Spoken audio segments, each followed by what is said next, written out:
안녕하세요. 오늘은 코스피 상장 기업인 KC코트렐에 대한 기본적 분석 진행할 예정이고요. 기업 소개 후에는 재무, 이슈 및 모멘텀까지 확인해보고 마지막에 정리하는 방식으로 분석해보도록 하겠습니다.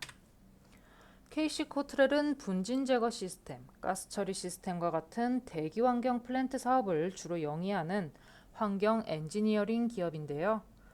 공장에서 발생하는 미세먼지를 포집해서 제거하는 집진 설비를 최초로 국산화하는 데 성공한 기업이기도 합니다.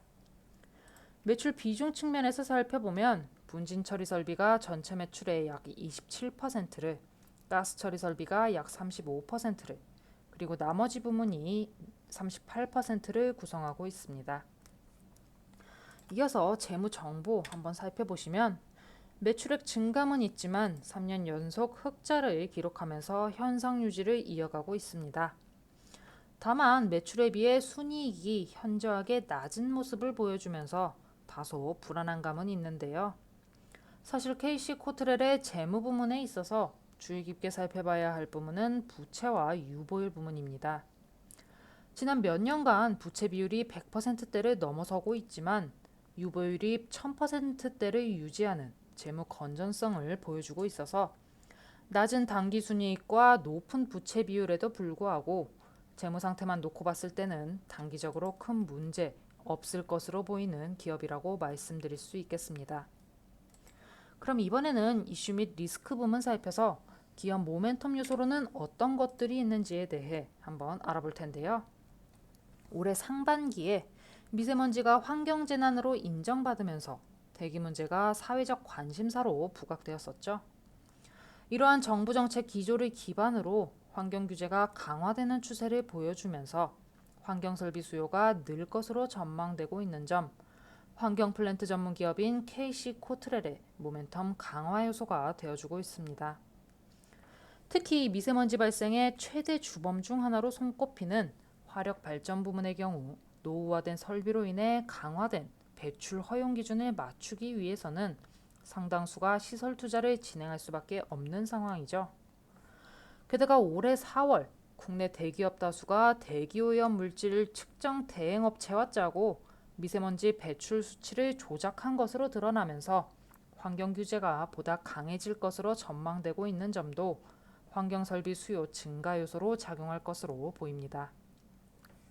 그리고 국제해사기구에서 운항 중인 모든 선박의 배출가스 중 황산화 물질에 대해 2020년부터 규제를 진행할 예정이라서 스크러버 설치 수요가 증가세를 보여주고 있죠.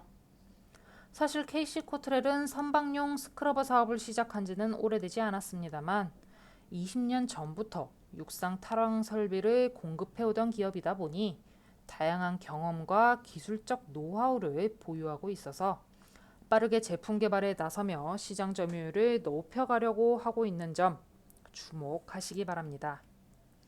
다만 마찬가지로 환경적 문제로 인해서 앞으로 화력발전소 축소 기조를 견제할 것으로 보이고 있어서 환경 이슈로 인한 이번 수주 이후 다시 수요가 위축될 가능성이 있다는 점, 따라서 사업 다각화를 통한 매출 비중의 균형을 이루어가는지 여부 주시하셔야겠습니다. 정리해보자면 대기오염 문제가 사회적 관심사로 대두되면서 환경설비 수요 증가로 이어질 것으로 예상되고 있는 점 참고하셔야겠고요. 그리고 KC코트렐의 추가적인 특징을 몇 가지 알려드리자면 KC코트렐은 주요 고객이 화력발전소와 정유화학업체인데 동절기에 공사를 진행하기에는 다소 어려움이 있다는 특징을 가지고 있고요. 그리고 연말에 수주를 한 후에 매출이 나기까지 약 6에서 9개월이라는 시간이 소요하다 보니 상저하고라는 분기별 계절성이 뚜렷하다는 특징을 가진다는 점 참고적으로 알아두시면 좋을 듯합니다. 그리고 KC코트렐은 2011년부터 5년간 국책과제를 수행하면서 희토류를 재사용하는 기술을 개발했는데요. 이를 기반으로 중질 유타랑 촉매의 재제조 통합 공정 기술이라는 친환경 설비를 개발한 상태로 이를 통해 앞으로 RHDS 촉매 시장을 선점할 수 있을지 여부도 주목하시기 바랍니다. 오늘 KC코트렐에 대한 소개 진행해드렸는데 관련 내용 참고하셔서 투자에 도움이 되셨으면 합니다. 감사합니다.